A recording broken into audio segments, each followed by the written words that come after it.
Bienvenue à cette édition de l'Effet Papillon. Ici Lynne Drouin, à la barre de cette émission hebdomadaire de 2 heures qui a comme mission de vous inspirer à évoluer un battement d'ailes à la fois.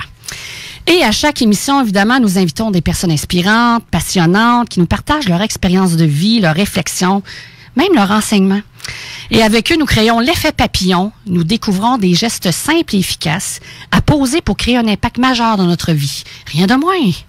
C'est donc avec un immense plaisir que nous accueillons aujourd'hui Jean-Pierre Beaudoin, l'homme qui marche sur le feu. Wow! Ça pétille, ça va pétiller. Avec lui, nous trouverons des clés pour devenir la meilleure version de soi-même en sachant comment surmonter nos peurs, maîtriser nos émotions et à nous libérer de nos croyances limitatives.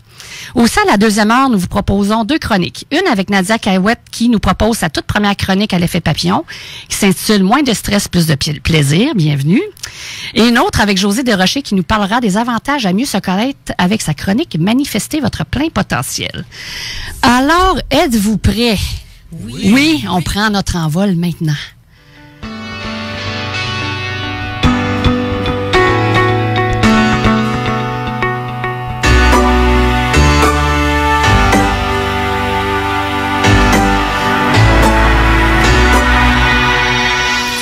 Alors, bonjour Jean-Pierre Beaudoin, comment ça va? Ça va super bien, Oui, toi? Oui, tu as fait une belle route jusqu'à nous ce matin. Tu nous arrives de Sherbrooke. Oui, il faisait super beau, belle température, pas trop de trafic. C'était magnifique. Ah, ben là, t'es chanceux, là, parce qu'on peut se retrouver avec pas mal de trafic à Lévis sur la 20 habituellement, là. Non, ça s'est bien déroulé, c'était de la belle petite musique, puis j'ai relaxé. Bon, ben, tant mieux, on va avoir une belle émission. Comme j'ai dit, elle va être probablement pétillante.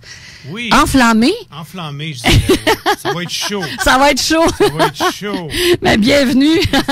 On a besoin de chaleur avec les petits temps frisqués qu'on a, justement. Bienvenue, Josée. Je pense que c'est ta 2e ou 3e fois, là, cette saison-ci. 3e déjà? Merci. Ça va vraiment vite. C'est vraiment agréable de te revoir avec nous. Fait que j'ai hâte d'entendre ta chronique.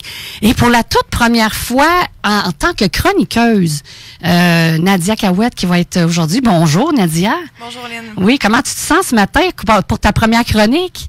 Je me sens super bien. Oui? Oui, je suis vraiment contente. J'ai aimé ça la dernière fois, mon expérience ici, donc...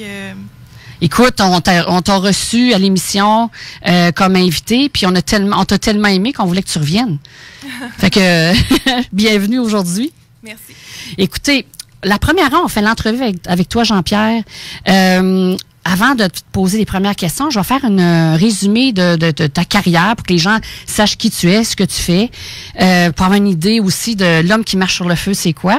Donc, tu es un entrepreneur né, un homme aux 1001 projets dans le milieu du spectacle depuis 30 ans. J'ai été quand même assez impressionnée dans ton livre de lire ça, tous les accomplissements que tu avais faits. Tu te présentes aujourd'hui en tant que coach, auteur et conférencier. J'ai découvert dans ton livre que c'était les buts que tu voulais réaliser, puis tu les as atteints merveilleusement bien. C'est en 2013, suite à une opération en cœur ouvert pour changer sa valve aortique, qu'il décide de poursuivre sa passion de devenir coach, auteur et conférencier. Ainsi, il va à la rencontre des gens qui l'ont inspiré et obtient sa certification du Robbins-Madans Coach Training Program. Ensuite, suit le séminaire Life and Business Mastery University de Tony Robbins. Il y en a plusieurs qui le connaissent. Tu deviens praticien et coach des principes de la loi de l'attraction et obtiens le titre de coach certifié du Fire Walking Center de la Californie. Tu collabores au best-seller de Joe Vitale, de Midas Touch, et tu écris ton premier livre solo, L'homme qui marche sur le feu. Je vous incite fortement à le lire si vous ne l'avez pas déjà fait. En 2015, tu lances ton audacieux projet de conférence-événement qui amène les gens à maîtriser leurs émotions et leurs peurs pour devenir la meilleure version d'eux-mêmes, c'est-à-dire en marchant sur un tapis de braise à plus de 1200 degrés. Ouf! Tu les amènes à défier les peurs et déconstruire leurs croyances limitatives et tu prépares ton 2e livre prévu pour printemps-été 2019. Wow! Oui. Fait que tu continues à avoir des objectifs, des rêves. J'ai encore plein de rêves et plein d'objectifs. Je pense que c'est ça qui nous nourrit. Je suis un gars de projet depuis toujours. Je suis un gars d'action. J'ai été beaucoup dans l'action dans mon plus jeune âge. J'ai commencé très, très de bonne heure au niveau de l'entrepreneuriat.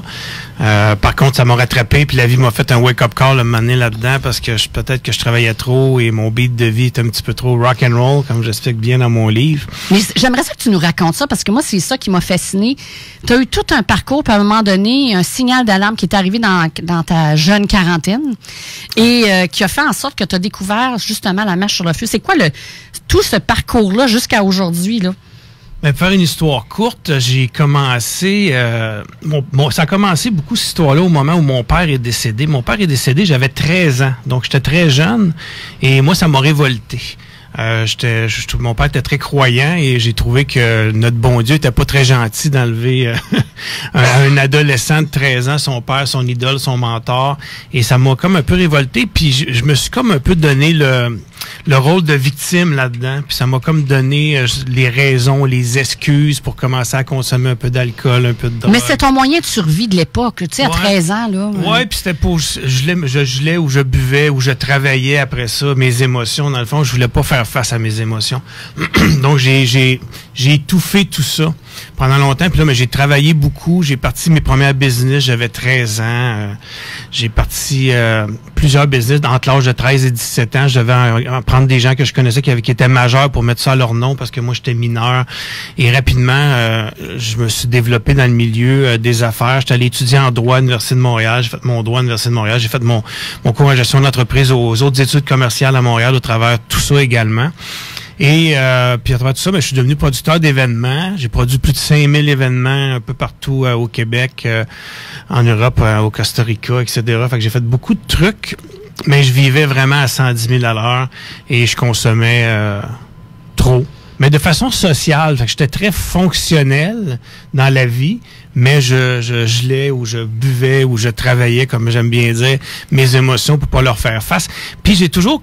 En jouant mon rôle de victime, je comptais toujours à qui voulait bien l'entendre mon histoire qui était moi j'ai pas été chanceux, j'ai perdu mon père jeune, donc je travaille beaucoup, je travaille à 110 000 à l'heure, la vie est courte, puis de toute façon vers 45 ans je vais mourir comme mon père. Donc l'histoire que je me contais, je l'ai presque créée. Puis je dis toujours aux gens, faites attention à l'histoire que vous vous contez parce qu'on devient toujours l'histoire qu'on se raconte. Et à 47 ans, la vie m'a donné un wake-up call sur ma route. Et j'ai eu une rencontre, j'ai un mini problème de santé où j'ai commencé à faire des tests à l'hôpital. Et pour me faire dire le 2 juillet 2013, Jean-Pierre, je comprends pas que tu sois encore en vie étant donné l'état de ton cœur.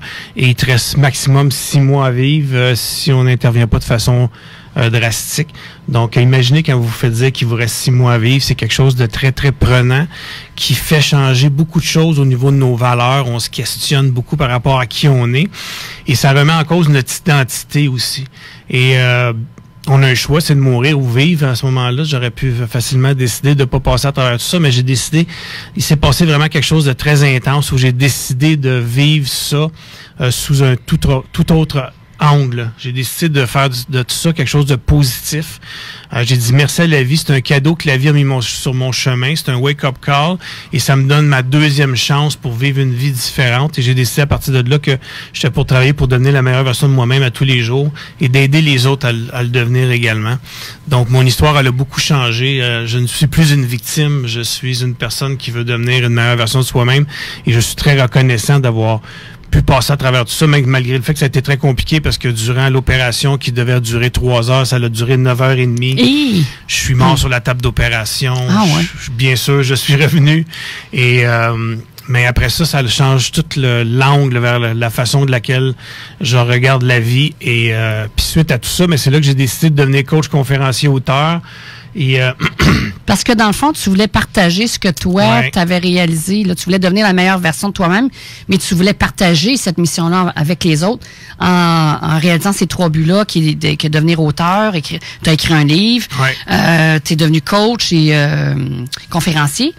Mais juste avant de parler de ces 3 buts-là, moi, ce qui m'a interpellé dans ton livre, à un moment donné, tu nous mentionnes que pendant que tu es sur la table d'opération, il se passe quelque chose. Oui. Qu'est-ce qui s'est passé?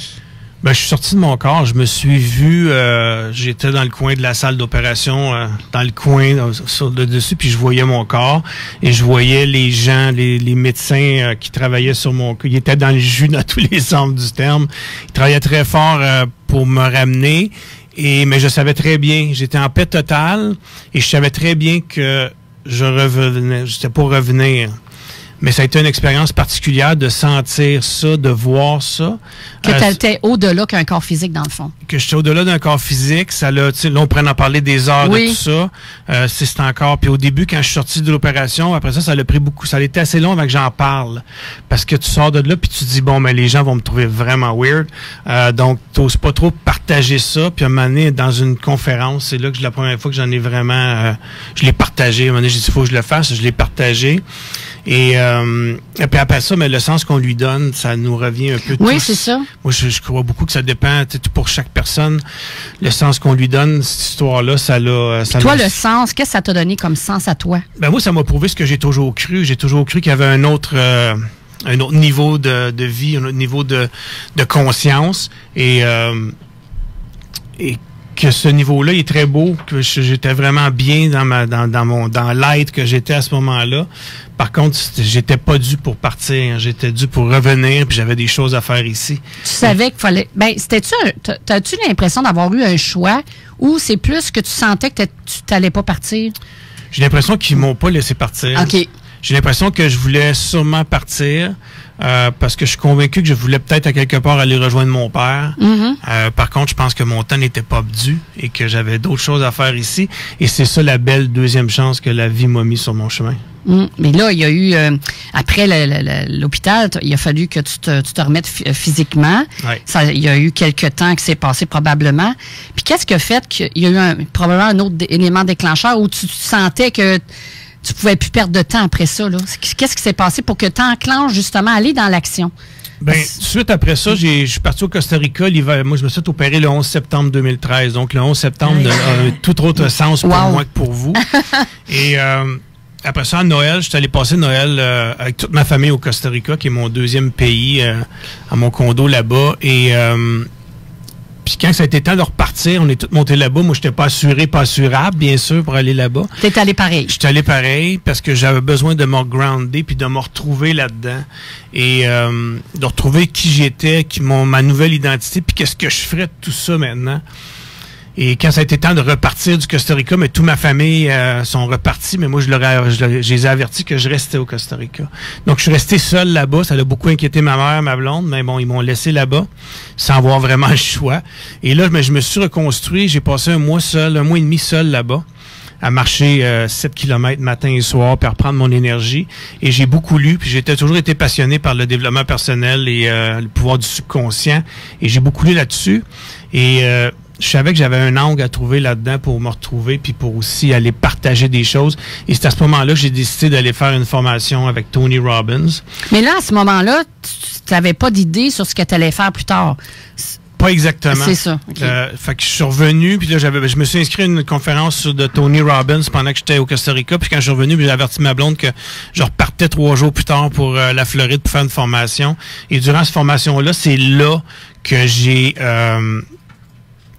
écrit mes trois objectifs que je m'étais fixés, qui était de devenir un best-selling author, un auteur à succès, un coach professionnel, ainsi qu'un conférencier international. C'était ça les 3 objectifs que je me suis fixés le 3 mars 2014. Tu les as écrits? Je les ai écrits. OK. Ouais. OK. Et puis, durant cette conférence-là également, il a dit une phrase. C'est là que j'ai fait ma première marche sur le feu, mais c'est pas ça qui m'a marqué le plus. Qu'est-ce qui m'a marqué le plus, c'est qu'à un moment donné, Tony Robbins, il a dit What if life was not happening to you, but for you? OK. Ce qui veut dire, pour ceux-là qui comprennent pas l'anglais. Et si la vie ne nous arrivait pas à nous, mais pour nous, même les pires épreuves de nos vies, même les pires douleurs. Et moi, ça a donné un sens à tout ce qui m'arrivait. J'ai dit, moi, ce qui vient de m'arriver là, ce n'est pas arrivé à moi. C'est arrivé pour moi. Pour que tu grandisses, dans ce sens. Pour que je grandisse. Puis dans la vie de tous les jours, je suis convaincu d'une chose, c'est que dans les épreuves, c'est là qu'on devient une meilleure version de nous-mêmes. C'est pas quand la mer est calme que le capitaine devient un bon capitaine. C'est quand que la mer est mouvementée, c'est là qu'on apprend. C'est dans les pires épreuves de nos vies qu'on découvre les ressources intérieures qu'on a à l'intérieur de nous, qui nous permettent de devenir une meilleure version de nous-mêmes, puis de découvrir plus grand que nous. Que souvent, on découvre qu'on est plus grand qu'on pensait être, puis qu'on a plus de ressources qu'on pensait être. Fait que je suis sorti de là vraiment avec 3 objectifs très précis. Puis là, ben, rapidement, il s'est passé des choses un peu magiques. Là, j'ai eu Joe Vitale, ça s'est ramassé sur mon chemin. Et ça, c'est au niveau de ton livre. Juste pour la formation que tu as suivie avec Anthony Robbins, pour ceux qui connaissent pas Anthony Robbins, comment qu'on peut le décrire? Anthony Robbins, selon moi, c'est le plus grand personnage du développement personnel en ce moment à travers le monde. C'est un homme qui fait des conférences où il attire des dizaines et des dizaines de milliers de personnes. Puis là, il me reste une formation à faire avec lui. Et je quitte le 1er novembre pour les îles Fidji. OK, avec lui. On va faire 10 jours d'intensif avec lui à son hôtel à les îles Fidji pour finir le Life and Wealth Mastery qu'on appelle. Et mais Tony Robbins, c'est ça, c'est un peu mon mentor à ce niveau-là. Il m'a coaché personnellement, il m'a beaucoup aidé dans le développement de ma carrière de coach et de conférencier, bien sûr. C'est là que tu as découvert la marche sur le feu. Ben, c'est là que j'ai fait ma première marche sur le feu. Lui, il fait ça dans ses conférences, dans ses formations. Dans une de ses conférences, il amène les gens à marcher sur le feu. Par contre, quand j'ai décidé de devenir conférencier, je me suis dit comment je pourrais me différencier des autres conférenciers. Puis je me suis dit pourquoi je ne ferais pas vivre une marche sur le feu. Parce que je suis convaincu, moi, qu'on apprend beaucoup plus quand nos sens sont sollicités. Donc, dans mes conférences, événements que vous allez tous venir voir ce week-end. Ben oui, on a eu l'invitation. Il y a beaucoup de musique, il y a de la lumière. Je fais bouger les gens. Et bien sûr, on fait des exercices physiques, puis les gens se souviennent beaucoup plus profondément de qu'est-ce qu'ils vivent. Et la marche sur le feu, bien sûr, c'est quelque chose d'extraordinaire. Mais quand j'ai décidé de faire ça, Tony Robbins, il m'a jamais montré comment j'amène les gens à faire une marche sur le feu. C'est là que j'ai découvert Tolly Birkin au Firewalking Center en Californie. C'est là que je suis allé faire mes formations, 2 formations pour devenir un maître pour le transmettre à ton tour. Pour amener des gens à faire la marche sur le feu. Et maintenant, je peux même former des instructeurs pour qu'ils soient capables d'amener les gens à marcher sur le feu. Puis là, toi, tu nous racontais avant l'émission que quand on marche sur le feu, on va toujours se souvenir toute notre vie de l'avoir fait. Ouais. Toi, quand tu l'as fait la première fois, c'était quoi tes résistances puis tes peurs avant? Puis pendant, puis après, comment tu as vécu cette expérience-là pour toi la première fois? La première fois, puis je dis toujours aux gens que quand tu arrives pour faire la marche sur le feu, le rendu là, c'est le feu, le professeur. Puis l'intention que tu donnes sur ta marche sur le feu, puis l'énergie que tu vas recevoir de tout ça, puis l'histoire que tu vas compter par rapport à ta marche sur le feu, elle t'appartient. Ça devient quelque chose de très personnel à ce niveau-là, puis les gens vivent ça de façon très, très, très différente. Et moi, quand je l'ai fait la première fois, mais c'est mon premier événement avec Tony Robbins en Floride, et c'était suite à mon opération. Ben oui, après 6 mois après mon opération, et c'était de changer ma vie complètement. Je voulais prendre l'énergie de ce feu-là, parce que c'est très énergique, un feu. Là, oui, c'est un élément important. On sent l'énergie, on sent la chaleur.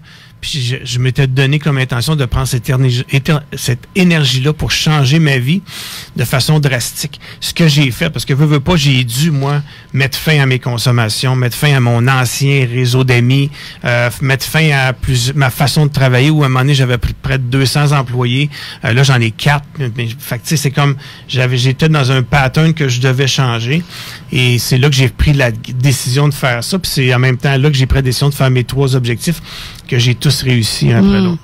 Fait que c'est comme si c'est presque une expérience spirituelle. Tu dis, tu t'es comme fusionné presque avec le feu ou sentir cette énergie-là en toi. Puis c'est ça qui t'a donné, t'as l'impression qui t'a donné la force après de faire des changements. C'est un peu comme ça qu'on l'explique. Oui, mais pour certaines personnes, puis c'est drôle, tu dis ça parce qu'en conférence, je le dis tout le temps. Pour certaines personnes, il y en a qui trouvent ça bien weird de marcher sur le feu. Oui, c'est ça. Puis ils disent pourquoi marcher sur le feu? Oui. Moi, je les dis toujours. Pourquoi pas? C'est une expérience à vivre. Et je dis toujours aux gens, pour ça, vous donnez le sens que vous voulez à ça. Puis pour certaines personnes, c'est la plus grande expérience spirituelle de leur vie. Ah ouais. Et pour d'autres, c'est la meilleure histoire du bar du vendredi soir. Puis c'est bien correct. Ben oui, pourquoi pas? Bien correct. Ben oui, ça nous appartient à tous. Là. Très humblement.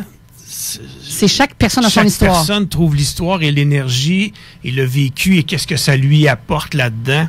Et c'est bien correct comme ça. Ben, je vais t'avouer, j'en ai parlé avant l'émission. Quand j'ai lu ton livre, au début, avant de le lire, puis ça, c'était sans jugement. C'était pas dans le sens que je voulais faire la marche ou pas. Je me disais, mon Dieu, c'est pas pour moi. Tu sais, j'ai pas besoin de ça, de faire ça. Mais après avoir lu ton livre, j'ai compris.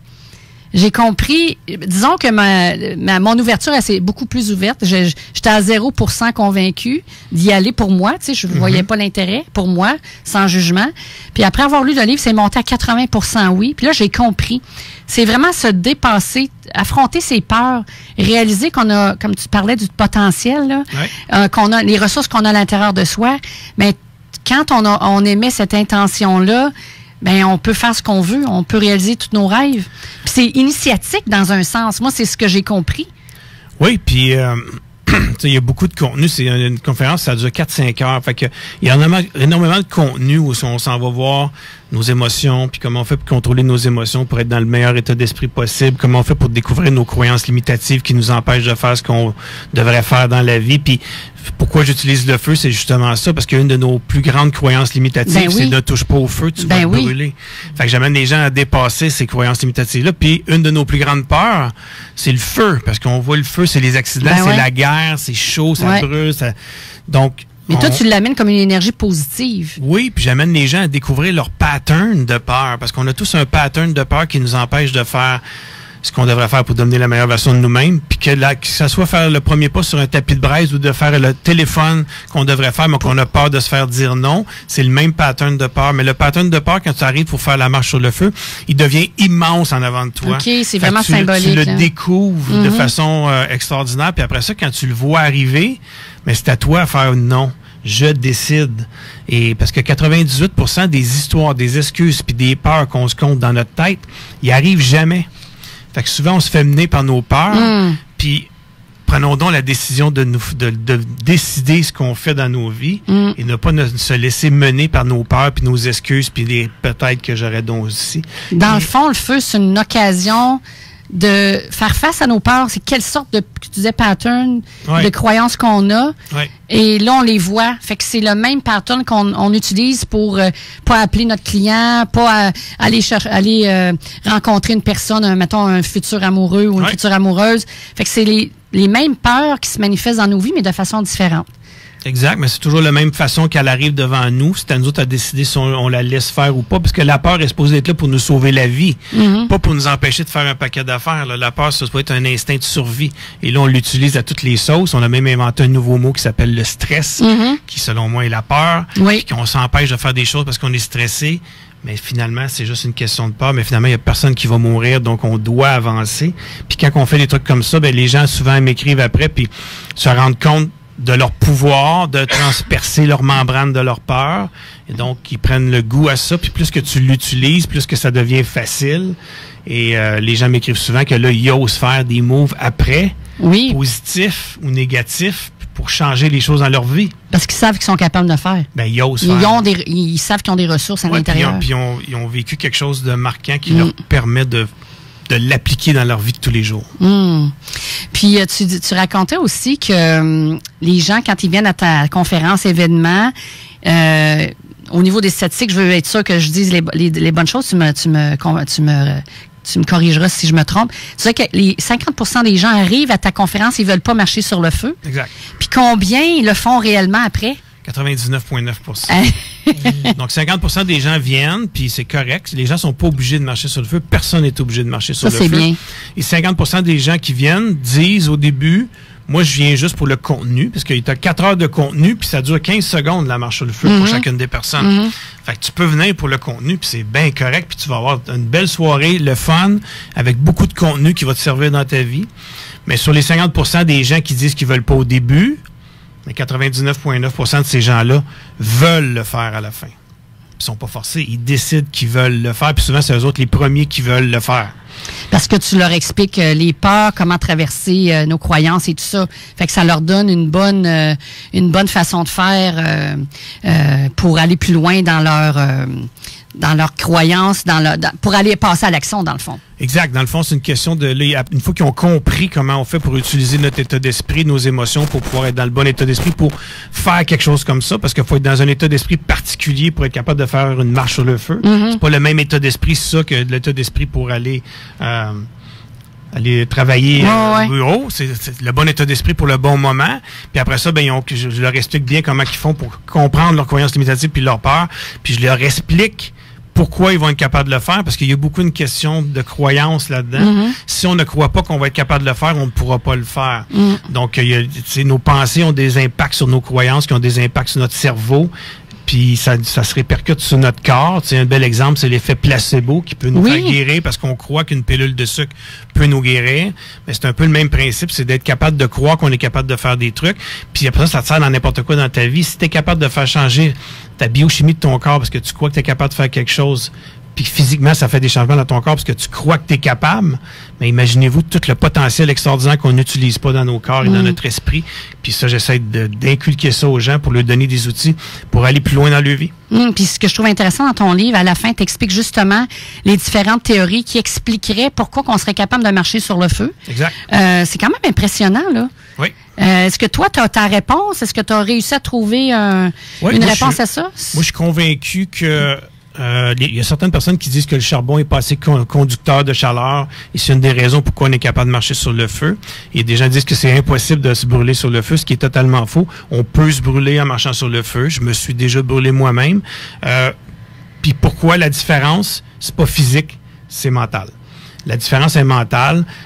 Donc, c'est la façon qu'on l'attaque, c'est la façon qu'on y fait face, c'est de la façon qu'on y croit. Puis le corps est capable de nous permettre de faire la marche sur le feu quand on croit qu'on est capable de le faire. Parce que notre corps est fait pour garder notre température à une température égale.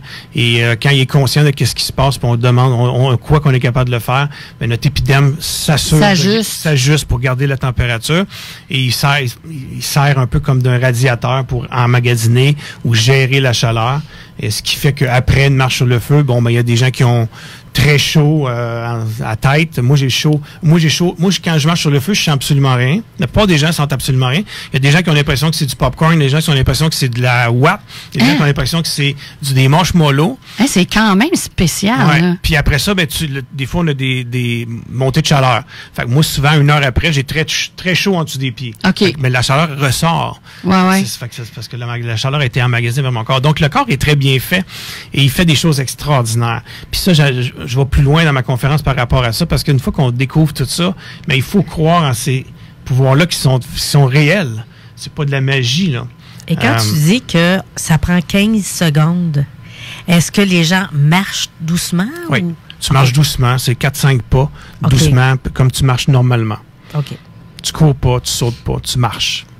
De façon sûre de toi, décidée vers la fin. Puis une fois que tu as mis le premier pas, une fois que tu as fait le premier pas, c'est parce que ton corps te laisse le faire.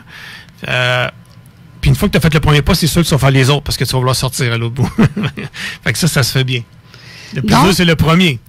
Okay. C'est comme dans n'importe quoi dans nos vies. Le plus dur, c'est de faire le premier pas. C'est de se lancer. En coup qu'on est lancé. Une fois qu'on est parti, ça va bien. Puis vous autres, les filles, quand vous écoutez ça, ça vous donne-tu le goût de vous lancer, Nadia? Ben oui, mais c'est ça que je disais à Jean-Pierre tantôt. Dans le fond, moi, cette journée-là, c'est ma fête le samedi prochain.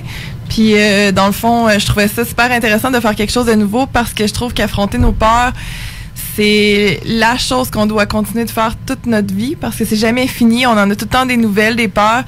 Puis je trouvais que c'était vraiment symbolique de marcher sur le feu. C'est quelque chose qu'on peut toujours se reporter par la suite après.